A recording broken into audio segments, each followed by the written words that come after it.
प्रिय श्रोता बंधु प्रभु ख्रीष्ट बहुमूल्य नाम आपको शुभेच्छा।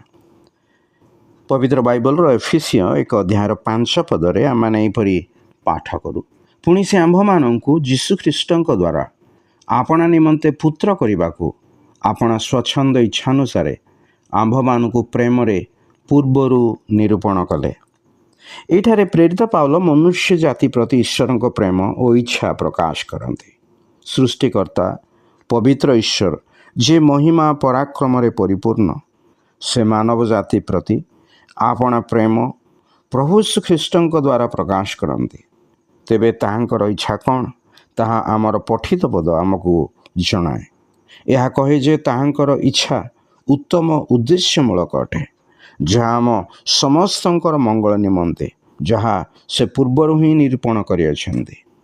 प्रत्येक मनीष जे कि पापर दासत्व छंदी रही, जे कि निराशारे रही, जार जीवन रे कौन से आशा नहीं तथा सदाबले से पराजित होउछि, जी एहीपरि जीवन रे आगक बढ़िबा निमंते साहस पाए नाही, सेहीपरि मनीष निमंते ईश्वर अपना स्वच्छंद इच्छा प्रकाश करियछन्ति।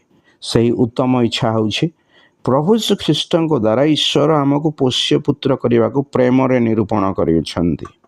ईश्वर पोष्य पुत्र ईश्वर आपना लोक जी ईश्वर निकटवर्ती हो पारे, सही पवित्र ईश्वर को पिता बोली संबोधन करें।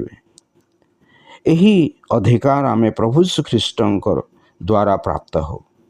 आम पाई ईश्वर स्वच्छंद इच्छा और उत्तम उद्देश्य प्रकाशकारी तथा आमको ईश्वर पोष्य पुत्र रूपे प्रस्तुत कले जो प्रभु जीशु ख्रीष्ट तांको व्यक्तिगत रूपे आहरी अधिक ज्ञात हवा निमंते ईश्वर आम को साहाय्य करन।